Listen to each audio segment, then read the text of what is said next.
네, 다시 한번 참여 방법 알려드릴게요. 자, 여의도 클래스는 이 너튜브로 들어오셔서 함께 하실 수 있습니다. 채팅창 이용해 주실 수 있고요. 우리 위원님들과 같이 궁금한 사항들 올려주시면 또 직접적으로 소통도 받아볼 수 있는 한 시간을 끌어보도록 하겠습니다.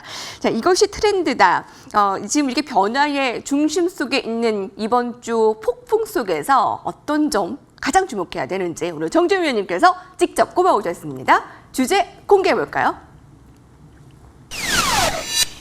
네, 손대면 톡 하고 터질 것만 같은 그대. 이걸 뭘 뜻할까요? 봉선하라 부르리. 아, 예. 네. 이걸 한번, 분위기만 좋으면 네. 한번, 네, 정말 이 느낌을 살려보고 싶습니다만, 이번 주에 이 멀미나는 증시 현황 속에서, 그러니까 어제의 종가상 사상 최고치였다가 또 오늘 또 고꾸라지고, 네. 이 분위기가 지금 옵션 만기의 영향을 좀 받고 있다라고 보십니까? 어느 쪽을 좀 중점을 둬서 살펴봐야 될까요? 많이 받고 있죠. 이제 옵션 만기 말씀을 해주셔서 간단하게 조금 시장 수급과 관련된 얘기를 말씀드리면요. 제가 요즘 들어서 시장 흐름이 나올 때 주목해봐야 되는 게 있다고 몇 번 말씀을 드렸던 내용이 있어요. 시황에서도 투자전략 시황에서도 말씀을 드렸고요. 이 자리에서도 말씀을 드렸고요.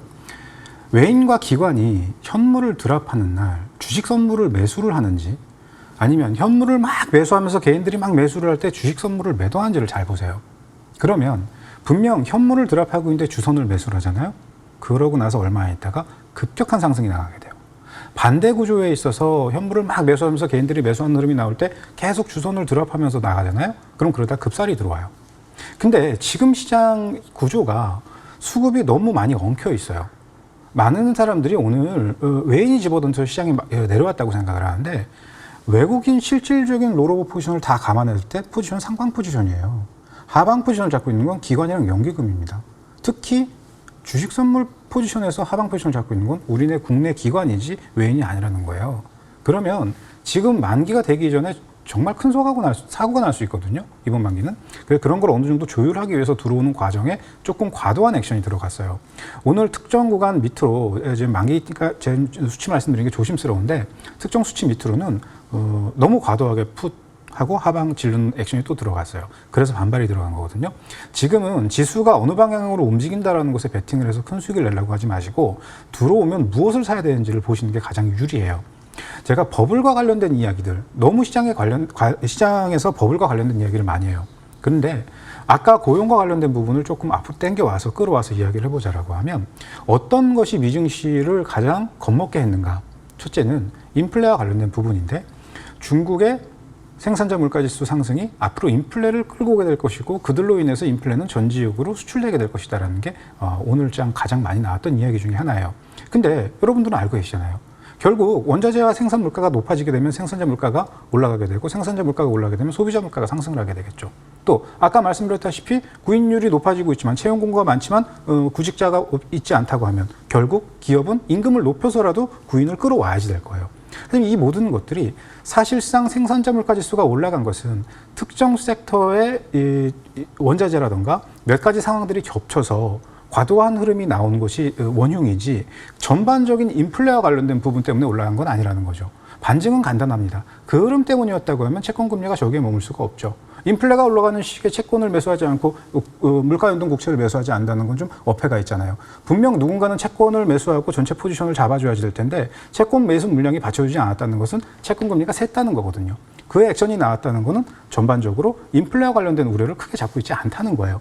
그럼 지금은 어떤 것에 대한 빌미를 붙잡고 움직이고 있는 건데 결국 꾸준하게 제가 얘기를 드리고 있지만 고용과 관련된 거, 인플레와 관련된 거, 금리와 관련된 거, 테이퍼링과 관련된 거, 그리고 자산 축소와 관련된 것까지 이 전반적인 수순을 밟아서 흐름이 나오기 위해서는 시간이 더 필요해요. 그러나 그 시간이 더 필요한 구간에서 모두가 인정을 하고 있지만 슈팅이 들어가 버렸죠. 어떠한 종목군들로 많은 사람들이 매수를 했고 그것들이 더 많이 갈 거라고 예정되어 있는 시간값과 예정되어 있는 미래가치가 더 많은 것들을 땡겨왔단 말이에요. 그런 것들은 더 이상 올릴 수가 없어요. 여러분 우리가 운전을 하다 보면은 정말로 위험하게 운전을 하는 사람들이 있죠. 우리가 소위 그런 차를 양카라고 이야기를 합니다. 그런데 그들은 착각을 하고 있어요.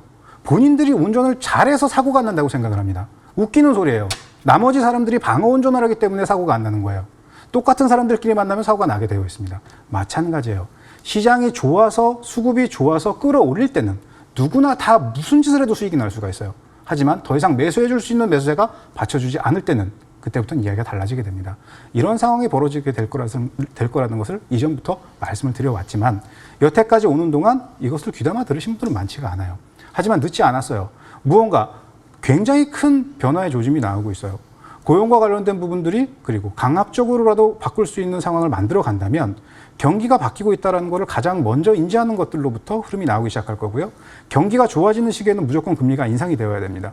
금리 인상 시그널이 나오기 시작하면 가시적으로 경기가 좋아지고 있다는 것을 체감하는 시기가 다가오고 있다는 거예요. 그럼 거기에 베팅을 해야지 성장주와 기술주가 움직이는 것은 경기가 뜨기 이전에 랜딩하기 이전에 속도를 붙여주는 역할을 하는 것밖에 되지 않아요. 속도가 붙고 나면 그 다음부터는 경기와 관련된 종목군들이 랜딩을 시작해서 하늘을 날아가기 시작한단 말이에요. 그 종목에 편승을 해야지 바꾸는 겁니다. 무엇을? 인생과 팔자를. 종목 하나를 가지고 큰 수익을 내겠다는 것에 집착하지 마시고 바뀌는 세상에 내가 편승을 해서 그 세상의 흐름에 내가 마땅한 응당한 베네핏을 가져올 거라는 것에 베팅을 해보세요. 정말로 큰 흐름이 다가오고 있어요. 누군가는 내려오고 있는 것에 겁을 먹고 내려간다에 베팅을 하죠. 제가 공매도와 관련돼서 개인들이 올라온 종목 함부로 공매도 치면 어떻게 된다 그랬습니까? 쇼커버 때문에 오히려 얻어맞는다 그랬죠. 하지만 내려올 때마다 물타기 하는 종목들은 공매도의 대상이 될 수밖에 없다고 말씀을 드렸어요. 마찬가지예요. 지금도 기술주뿐만이 아니라 시장에서 버블을 논할 수 있는 종목군들과 아니라고 생각하지만 더 이상 메이저가 매수하기 버거운 종목군들에 대해서는 지수를 붙잡고 움직이는, 즉 고베타 종목군들은 그에 따라서 움직임이 나올 뿐이지 시세를 주는 구간이 아니에요. 시세를 줄 수 있는 종목군들에 관심을 갖고 이번 시장 분위기 옵션 만기 이후 다음 주 초반 중반까지 나오는 구간에서 종목군들을 잘 편입해 보시기 바랍니다. 관련된 이야기는 차후에도 제가 또 전달해 드리도록 할게요. 네. 옵션 만기 영향 이번 주에 분명히 있고 내일이 만기죠? 네. 이렇게 격동의 한 주를 보내고 나서 이제 다음 주부터는 이제 분명히 이제 옥석 가르기가 시작돼서 이제 과도하게 상승한 종목들은 버블이 있겠지만 분명히 또 좋은 종목들의 매집의 기회다라고 볼 수도 있는 부분이 충분한데 그 부분을 또 잠시 또 종목에 대해서 알려주실 때 언급해 주시면 좋을 것 같고요. 근데 이제 버블에 대한 이야기?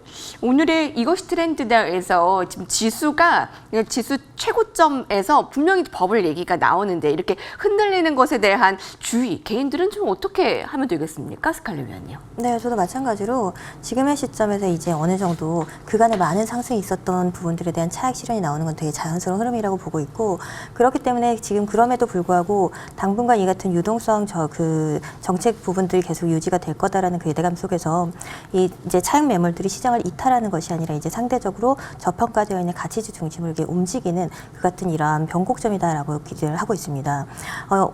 이 단기적으로는 내일 만기 영향을 좀 받아서 오늘 지수가 좀 과도하게 급락이 좀 나오는 그런 흐름들이 있었는데요. 실질적으로 어제 오늘 이틀만 놓고 지수가 빠지는 흐름들을 보면서 불안해하실 수 있겠지만 우리가 지난 3월부터 작년 3월부터 해서 꾸준하게 지수가 상승해 왔던 그 구간에서도 보시면 8월 달에서부터 나왔던 단기 박스 조정, 그리고 이번 1월부터 나왔던 이런 박스 조정 속에서 이 정도 폭의 단기 조정은 언제든지 나와 있었던 그런 부분이다라고 보고 있습니다. 오늘 같은 경우에도 인플레이션에 대한 우려감들이 다시금 재부각이 되면서, 그렇기 때문에 인플레이션에 대해서 그 우려감들이 심화되게 되면 금리 인상에 대한 우려들이 같이 동반되기 때문에 금리 인상에 대해서 간짝 예민할 수밖에 없는 성장주들이 전체적으로 또 매물들이 쏟아지는 그런 모습들을 보여줬는데요. 이 같은 부분들은 그간에 이제 성장주가 이 금리에 민감해서 금리 상승 자체가 시장의 큰 악재 요소로 잡힌다라기보다는 그간에 많은 상승이 있어 왔기 때문에, 특히 성장주의 대표적으로 볼 수 있는 제약 바이오주 같은 경우에는 작년 코로나 이슈로 인해서 큰 수혜를 받고 많은 상승이 있어 왔기 때문에 자연스럽게 차익이 나올 수 있는 구간에서의 이런 차익 매물들이 추가적으로 구실을 붙여서 내려온 것이 아닌가라고 생각이 됩니다. 다만 이 인플레이션이 비단 우려감이 아니라 실질적으로 경기가 정상화되는 수순 속에서 굉장히 나올 수 있는 자연스러운 현황이고, 월요일에도 말씀을 드렸지만 연말로 갈 때까지 이 인플레이션, 금리에 대한 이슈는 증시에 계속해서 민감 이슈로 작용을 하게 될 겁니다. 그렇다라고 한다면 우리가 이 같은 부분에 오히려 수혜를 받을 수 있는 종목들, 이런 종목들을 지수가 하락하면서 좋은 종목들이 같이 떨어질 때 좋은 종목들에 대한 저가 매수의 기회로 잡을 수 있는 그런 구간이 되지 않을까 싶습니다. 실질적으로 제가 항상 말씀드리는 거지만 우리가 개인 투자자분들께서 너무 트레이딩의 관점으로 시장을 바라본다라는 이야기들을 하고 있습니다. 있습니다. 그만큼 우리가 투자의 개념으로 본다라고 한다면 사실 오늘 같은 시장에서는 한 발 물러서서 놓고 보면 사실 그렇게 많은 폭이 떨어진 게 아니거든요. 근데 종목별로 움직임들을 보고 있으면 오늘 같은 경우에 불안감, 투심 자체가 악화될 수 있는 그런 부분들인데 우리가 시장의 이러한 하락의 요인을 분석을 해본다라고 한다 그러면 실질적으로 오늘 수출 지수, 우리 5월달 지금 5월 1일부터 10일까지 수출 지수가 작년 그 동기간 대비해서 무려 81% 이상 급증을 했거든요. 그래서 정부 같은 경우에도 이 같은 부분들에서 수출세가 좀 꺾일까 우려가 된다라고 해서 미국과 유럽발 선발을 좀 확대한다 이런 그 조치도 진행을 하면서 사실 해운주들이 그 같은 부분의 강세를 좀 더 보여주고 있는 그런 모습을 같이 보여주고 있는데요.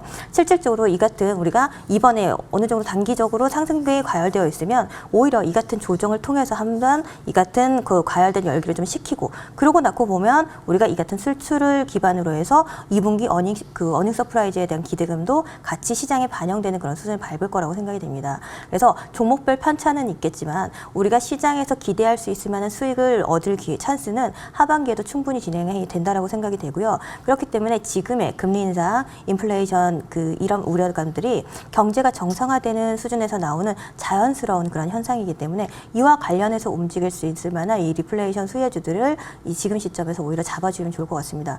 대표적으로 우리가 금리 인상에서 지수 대비 수익률이 좋았던 이런 업종 섹터를 본다라고 한다면 대표적으로 경기 민감주로 우리가 받아들이는 뭐 건설이라던가 그다음에 철강, 비철 금속들 그리고 거기에다가 지금 이제 유통이라던가 이런 종목들 같은 경우에도 좀 관심을 가져볼 수 있을 거라고 생각이 되고요. 또한 이번에 이제 전체적으로 저평가되어 있는 가치주에 대해서 전반적인 수급이 움직일 수 있는 그런 지점이기 때문에 실적 개선 기대감들이 가지고 있으면서도 저평가가 되어 있는 식품주 그리고 식품주 자체도 원자재 인상으로 인해서 식품 가격 인상이 움직일 수가 있기 때문에 그와 관련된 이런 수혜 종목들을 오히려 좀 잡아볼 수 있는 그런 구간으로 잡으시면 좋을 것 같습니다. 네, 스칼렛 위원님께서는 건설, 철강, 유통, 식품 이 정도의 그 종목들을 굉장히 좀 좋게 우호적으로 보시고 매집의 기회로 좀 삼자라는 의견을 주시는데 사실 지금 앞서 그 같이 자막으로 나간 단기 조정 주도주의 매집 기회라고 한다면 주도주에 대한 시청자분들의 의문은 기존의 주도주라고 하면은 뭐 IT, 그 자동차, 인터넷 그러니까 그 시세를 예전에 시세를 냈던 주도주를 말씀하시는 건지 아니면 이제 인플레 우려가 계속되는 현 상황이 이어진다면 주도주가 그 말씀하신 경기 민감으로 좀 바뀐다고 봐야 되는가 어느 쪽이신가요? 네, 경기 민감주에 대한 이야기를 주도주로 보고 있습니다. 지금 이전의 주도주에서 지금 이제 새로운 주도주로 경기 민감주가 지금 부각이 되고 있는 그런 상황이기 때문에 오히려 지금 시점에서는 하반기까지는 경기 민감주에 대한 관심을 좀 더 이어가시면 좋을 것 같습니다. 그렇군요. 네. 여러분, 오늘 이제 버블 이야기가 나와서 말했는데, 버블이라고 하면 분명히 또 이제 IT 기술주 궁금하실 거예요. 정말 고평가일까라는 생각을 하게 됩니다. 특히 최근에 미국을 비롯한 이 IT 기술주들의 급락을 두고 시장에서는 해석이 분분한 편입니다. 일부에서는 이제 커질 만큼 커진 기술주의 버블이 인플레로 인해 이제야 보이기 시작했다. 이제 고평가된 종목부터 무너질 일만 남았다. 이런 의견들도 있는데 진짜 최근에 기술주의 급락이 정말 위험을 알리는 시그널로 봐야 되나요? 정재훈 위원님? 네. 저는 투자를 지금 28년째 하고 있습니다. 그런데 단 한 번도 매스컴과 뉴스 그리고 잘 나간다는 금융기관에서 이 종목은 버블입니다. 이 종목은 고점입니다. 이 자리는 지수가 버블입니다라고 얘기했을 때 맞았던 적이 단 한 번도 없어요. 단 한 번도 없어서 나도 그런 얘기를 하면 개망신을 당할까 봐 여기서 그런 얘기를 못 하겠습니다. 그게 무슨 말이냐 하면 모두가 인지를 하고 있다는 건 나올 수가 없어요. 누군가가 인지를 하고 있고 모두가 인지하고 있는 상태에서 여기가 버블이다. 그런 말은 만들어지는 게 아니에요. 버블이라고 하는 건 경기가 일단 고점을 쳐야지 돼요. 경기가 고점을 치기 위한 흐름이 나와야 되고 그 이후에 시간이 지나서 거기가 버블이었구나. 이렇게 받아들이는 거지 지금부터 버블이에요, 고점이에요 이런 걸 논하는 게 좀 어폐가 있다라는 거죠. 물론 지금 버블을 논하는 종목군들이 있어요. 그 종목군들은 버블을 논하기보다도 다소 고평가, 적정 주가보다 많이 올라간 거죠. 그렇기 때문에 많이 죽어야 된다는 게 아니에요. 그렇기 때문에 한동안 시세를 못 주게 될 것이다 라는 거죠. 이해하세요? 버블이라고 하면 고점을 치고 죽어야죠. 하지만 그렇게 죽을 것까지는 아니에요. 무슨 천일 공로할 대제를 진 건 아니잖아요. 그러니까 적정 수준이라고 하는 그 가격이 지금보다 낮은 구간에 있을 뿐이지 적정 구간보다 높은 수치에서 내려오는 그 흐름을 이게 버블이 왔기 때문에 시세 끝나고 죽으러 간다. 이걸 이렇게 표현할 필요는 없다는 거예요. 그러니까 그런 종목들을 갖고 있다면 비중을 좀 줄이고 길게 놔둬서 더 수익을 볼 수 있을 만큼 충분히 이 비중을 조율해서 가져가면 좋을 수 있겠죠. 하지만 그런 걸 내려올 때마다 계속 물타기를 한다고 하면 이게 뭐 대주주 됐다고 회사에서 뭐 선물 하나 보내주질 않아요. 마음고생만 하는 거지. 그래서 그런 종목들의 비중은 낮춰두고 오히려 물탈 자금이라던가 좋아 보이는 것들보다 시장이 좋아하는 게 있어요. 내가 좋아하고 개인이 좋아하고 매수를 하고 싶고 많이 사고 싶은 종목이 아니라 시장이 좋아하는 종목이 있단 말이에요. 기관이 선호를 하고 외인이 선호를 하고 도저히 안 갈 것 같지만서도 누군가가 계속 매집을 하는 그런 종목군들이 좋은 거란 말이에요. 결국 주도주라는 타이틀은 그런 종목군들이 가져가게 되어 있어요. 시장에 어떤 흐름이 나와도 계속 흐름을 리드하는 종목군들이 주도주잖아요. 하락을 주도하면 하락 주도주인 거고 상승을 주도하면 상승 주도주란 말이에요. 여러분들은 상승 주도주를 매수할 거잖아요. 그죠? 오늘 이런 이야기를 하는 게 사실 어폐가 있죠. 너무 많은 분들이 상처를 입은 날이잖아요. 근데 저는 이 시장에서 같이 비를 맞는 사람들이 비를 맞을 만큼 충분히 맞았다고 생각해요. 지금부터는 같이 비를 맞고 있지만 저쪽은 비를 피할 수 있습니다 라고 얘기할 수 있는 사람과 함께 비를 피하러 가는 것이 맞는 거예요. 정화조 옆에서 냄새가 난다고 자꾸 거기서 투덜거릴 것이 아니라 정화조 옆에서 냄새가 나면은 꽃밭으로 갈지는 못할 망정 냄새가 안 나는 곳에 가서 좀 정화를 할 필요가 있죠. 지금이 저는 그런 걸 하기에 너무 적기라고 생각이 돼요. 그래서 지수의 변동이나 종목군들의 고점이나 버블 논란이라는 것에 휩싸이기보다도 그냥 좀 차분하게 앞으로 좋아질 수 있는 것들에 대해서 주도가 될 수 있는 것들, 시장이 좋아하는 것들에 관심을 좀 가져보시면 모두가 다 주도주 매매로 큰 수익을 낼 수 있다.